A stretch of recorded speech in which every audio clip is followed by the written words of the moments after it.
breakaway tackle. Let me see what he wrote about himself here. A beach fisherman born in UK, long time ago. How are you, everyone? Hang on. Have we got it? No, we are. I think we have. While they're getting that running, I'll tell you, I've earned my living from the sea all my life, from the North Sea to living on beaches in Portugal with my family when they were growing up. And how I came to America and why I ended up in Texas was exactly what Chuck just said, that you had the access to your beaches. I've travelled all along the East Coast. I've been all around the Gulf, and I've fished all them beaches. This area is one-off. It's pristine, you've got the access, you've got the right, and it's Texas. And that's what I'm doing here. The only thing that I got upset, I never did find John Wayne. But when I set off, I landed in New York, and I drove all the way around with my family, and we were looking, where are we going to go? And I'd heard of Texas, and I came here, and I heard how the beaches were beautiful and just undeveloped and wonderful, and that's how I ended up here. And now I run a business here. I employ people in the town, so that's what I am. I'm a fisherman. Anyhow, I'm from Breakaway Tackle. I've got a company here, and we mainly focus on fishing the surf. And because of that, we encounter, of course, the Sargassum weed. I don't use them. I move too much. I'm like all over the place. It'll come off if you want. Can you hear if I shout? You're fine. Yeah. Fine. So, don't worry about it. All right, I will. Yeah. Anyhow,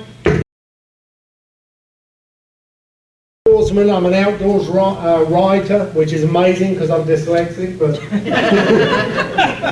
we do well. And I travel the beaches, but the one thing I've learned in all the places I've lived, that whatever nature slings at you, you have to learn first off to accept it and then try and turn it to your advantage. So let's kick on. If you could, hit that and switch it to the next slide. I'm one of the few fishermen that loves weed. I mean, I literally cherish it. When it turns up, me and the wife go down and it's great. There's no one on the beaches. Everyone else hates it.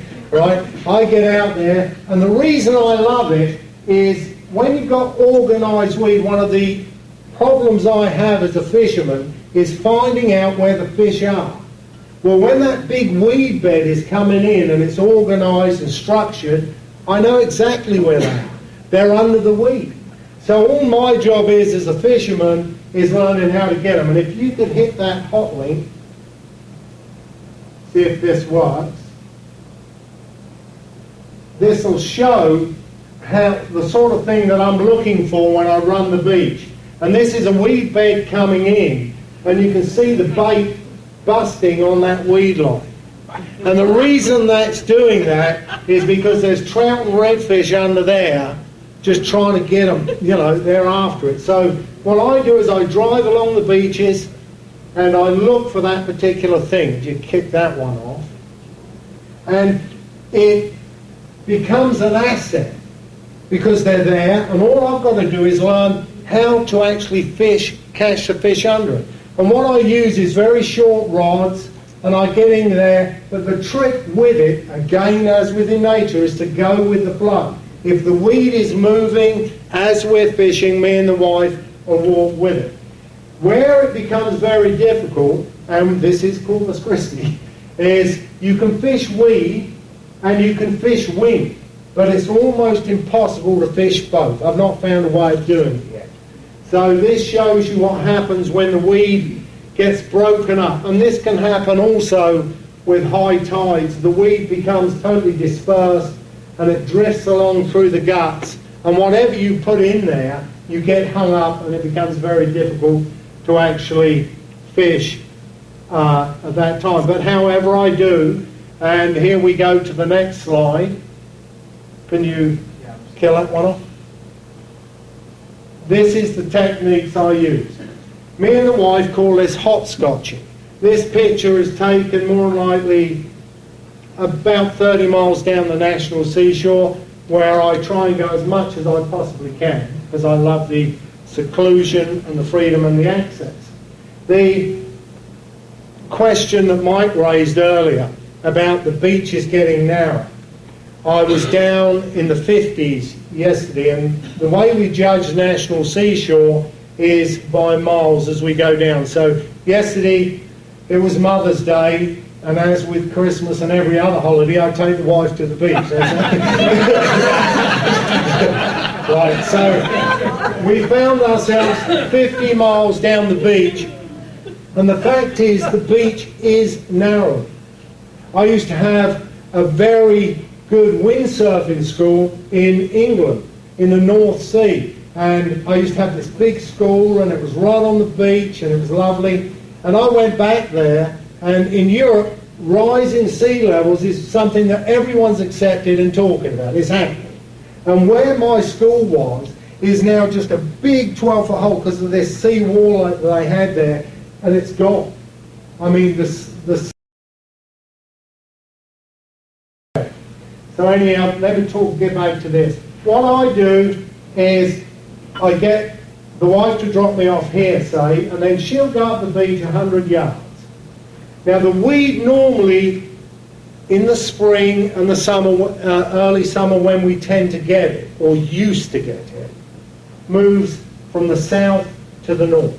And the reason I said that, for the 15 years I've lived here, I've noticed that the weed isn't getting any deeper, but the period of time that we're getting it seems longer. It seems you might get a week or two here, but it goes all the way through to the fall, where when I first got here it was very much a spring thing.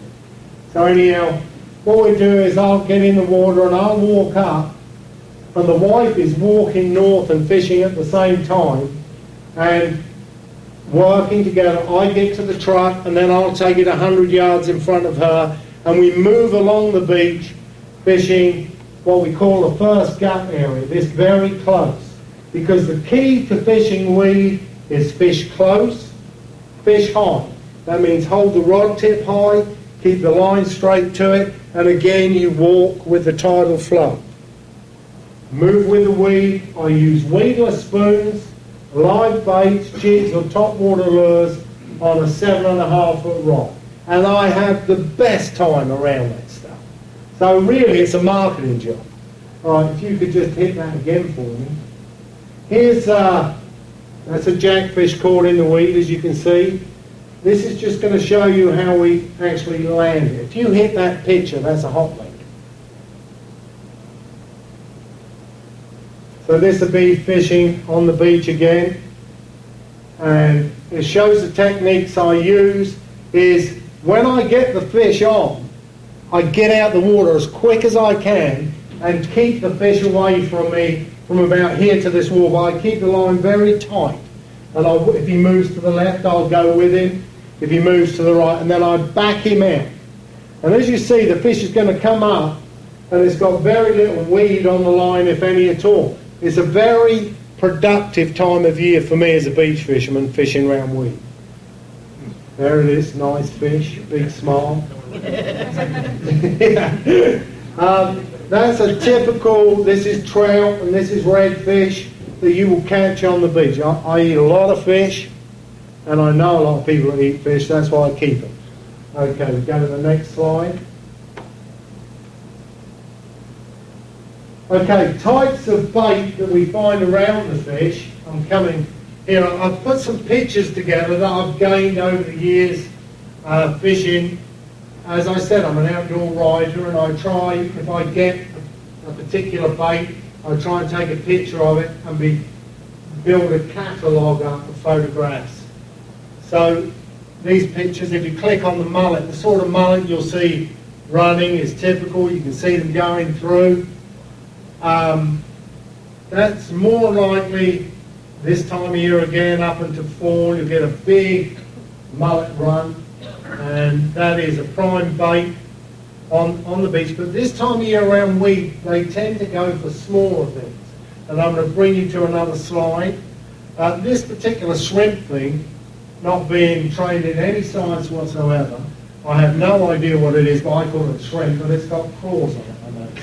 So it might be a crawdad from Louisiana. Okay, we hit the next one. Anchovy. This is one of our main sort of stocks of bait that come in the big balls in the summer that bring the predator fish in. When the anchovy turn up, a lot of you call them rain minnow, that's when it really starts switching on for us. They ball up a lot. You'll see them in big black balls and they're under attack. The ladyfish are hitting them, and then the ladyfish get hit by the bull sharks, and in come the tarpon, and it all gets going. But these are the little things they're after, and they love hanging around that weed. So anchovy are always good. Would you hear it again? Shiners. Now, John will have the correct word, and I always get it's actually a scaleless heron or a scale heron? Scaled. Oh, it's scaled. Anyhow, that's called, I always call them shiners. Tons of them again turn up this time. Oh, sardines, is it? Uh-huh. Oh, there you go. Yeah, 2 of them on a hook. We just put the hook up through the eye. They don't last very long. So when you catch them, you'll normally catch a big net full. What I do is I shake the net in the water and let them go, and just keep very few. Like you can put 5 or 6 in a bucket and they'll be fine. But if you try and keep them all, they will rapidly die. Yellowtail. It's always this sort of bait is always around there. Now, leather jacket. Is that the correct? John's my biologist, and I shoot him to him every time and go, "What is it?" Okay, click that off. Now, here's the key. What are they eating? Because all this bait's there are eating really dictates what I'll use. And here's a little trick I use. Did you hit that? The best fisherman on that beach is these birds, the pelican. Right? He's awesome. And by studying him and the way he's attacking the water, you can tell what particular bait he's taking. And what he's taking is normally the same. The fish are attacking it from the bottom. He's coming from the top. When he's hitting mullet, he'll take real high dives in. He'll throw his head back, swallow, he's up, and then he's in again, right? But when he's on the anchovy and the smaller baits, what he does, he'll dive in. He's got a big old mouthful, and he's got water in there as well. And he squeezes this up, and all these little baits flop out. And the laughing guy, you'll always see it. He'll sit on the pelican's head. 9 out of 10 times you'll find him sitting on the pelican's head, and he'll drop down and get what the pelican's dropping. So you can tell what he's eating, and he'll hold his head real down and close to him for up to about 3 or 4 minutes while he's getting rid of the water and keeping all the meaty bits. So when like anchovy, I like using a fly rod, and if there's no wind and the weeds there, you can do really well on a fly on the beach. Hit it again if you would. Go to the next slide. Oh, here's what I did here is I took some as the weed ages on the beach. So if you hit the first link, I thought I'd show you this because every day, by the way, I give a weed report. And you can go to my website and click it, and it'll say the weeds, and I normally give it points 1 to 10. And if it's, like I'm going to show you in a minute, the worst is 10, and this would be like fresh weeds come in, I don't see much in there. It's going to be about 4 to 5. Okay, hit it again. Stages of aging weed. Here you'll see it in this part of the film, the slide. That's this current tide. This bit here is from the tide prior. This can be a day old, and here you start to get it like a week old when it's bedding in and becomes really hard and rocky. And if we go to the next slide, is when it starts hitting a very dangerous level as far as fishing is concerned. What actually happens is, it's been on the beach, say, for a month or so, it really starts to look pretty bad, and it's very difficult to drive over because it's bumpy and whatever. And so what happens is, as the tide drops, you'll be going along, and a 3-foot mulch. That's the only thing I can say. With sand over the top, it's like a booby trap. You'll be driving along, and the truck just woof, disappears. So when the weed's at this stage, you really need 2 trucks, or don't go below the weed line. It becomes very unpredictable. But, you know, that's what you've got to watch out for. And you can't see it. You'll be driving along. Billy Sander, who fishes the beaches as a professional guide, he even got stuck last year, I think, in it. I mean, it literally buries your truck. I've never done it sober.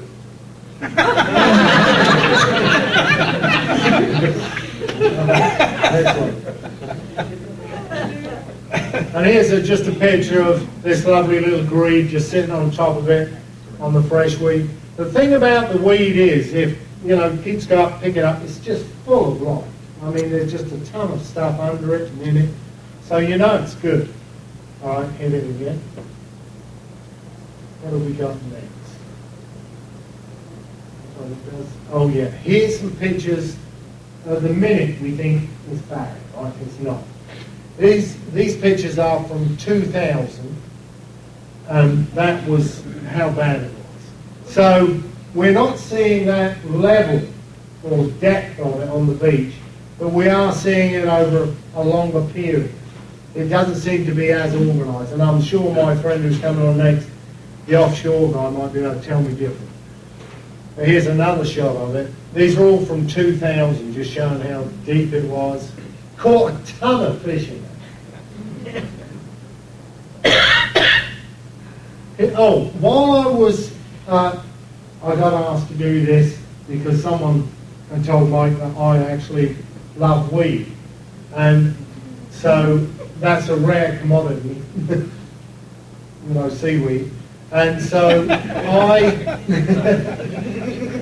I came along and I thought, well, I'll do a little bit of research and find out as much as I can so I can offer you something.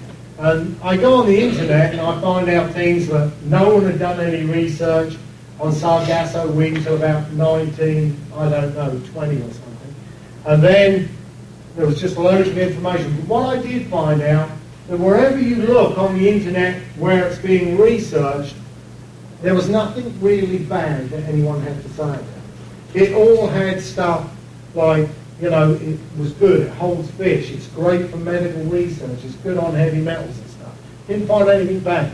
North Carolina, however, I did find the Sargasso Sea, which was well structured out there in the Atlantic where the Gulf current meets some other current, cold water current, is going through a phase where it becomes smaller. Now, apparently, through history, it's done that. But I know the tuna fishermen from North Carolina are having to travel further to find the structured weed beds which they need to catch these tuna. So their weed beds seem to be getting smaller. It's like they've sent it here.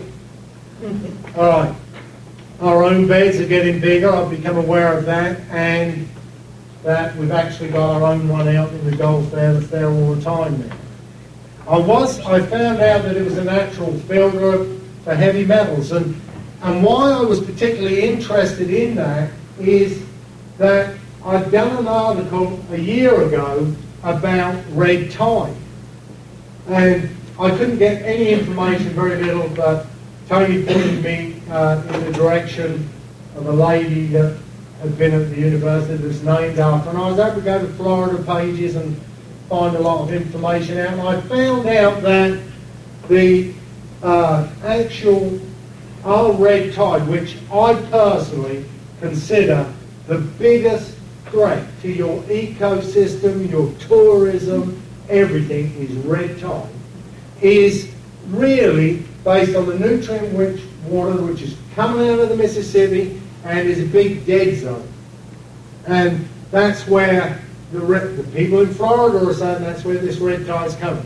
So the fact is that Sargasso weed is a natural filter you know, maybe that will help us. I don't know. But I do know the fish that the big offshore boys are getting are full of heavy metals. In fact, I had a mate in Florida who worked on a tuna fish, and they reckon his hair was so full of heavy metal it pink. And, I mean, he felt really ill and he went and got it diagnosed. He'd been eating all this tuna and he was loaded with it. His weight had increased about 4 times. Anyhow. That's a lot. So I can live with the weed, but I can't live with the red tide. You know, I can adapt. Let's go to the next slide. I think we've got something on. This is your last big hit of it. And I've been through quite a few of them here. But to me, that is the biggest threat to your tourism, your fishery, and all the wealth that this is generating. I consider the red tide the biggest risk, and I consider the Sargassum weed something I can live with. Anyhow, this is Nick Meyer. Thank you.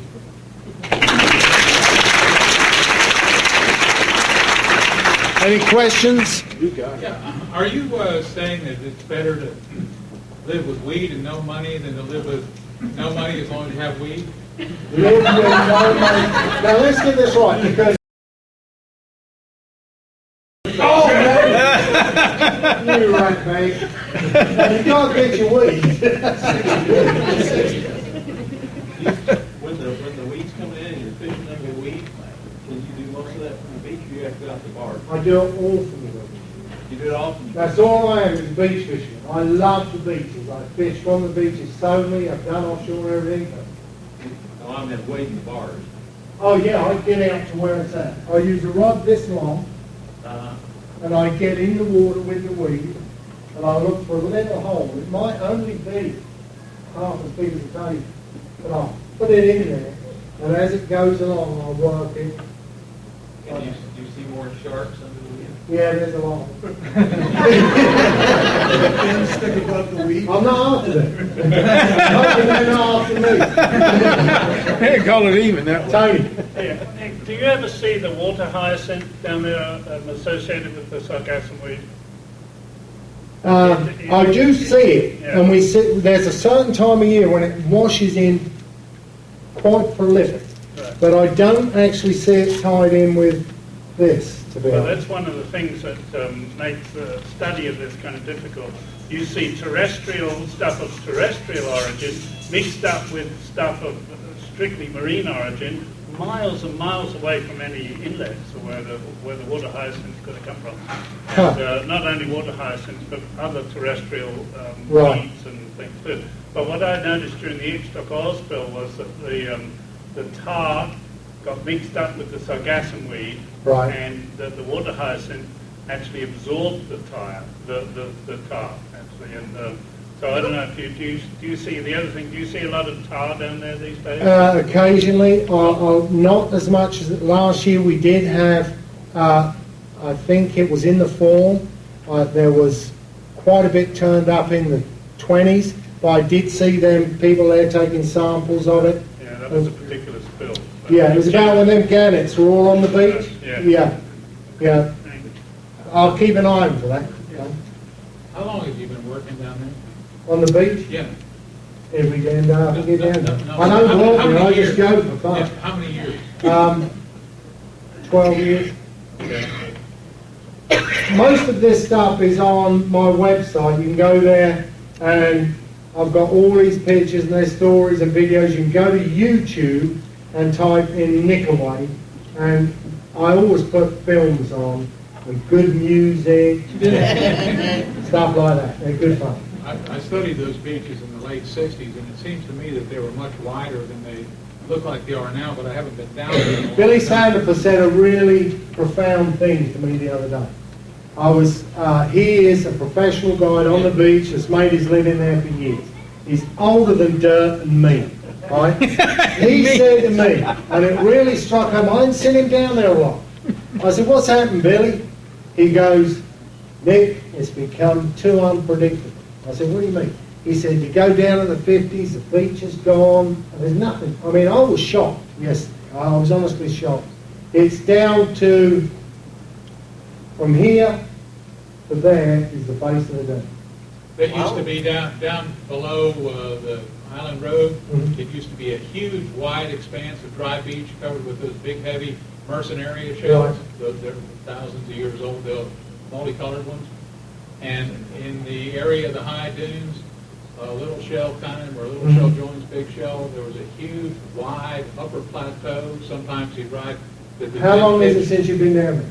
I went down there, this doesn't count though, I went down there and took people on a field trip after Hurricane Brett, and prior to that, the last time was the early 70s. I was down there in Brecon. It was great, wasn't it? The high banks is gone, as you remember. Totally, where The high beach? where you used to have that big high drop off, Yeah. that's gone. I mean, it's a soft area of beach. I always think it's the corner of the beach, so you get that wash up there.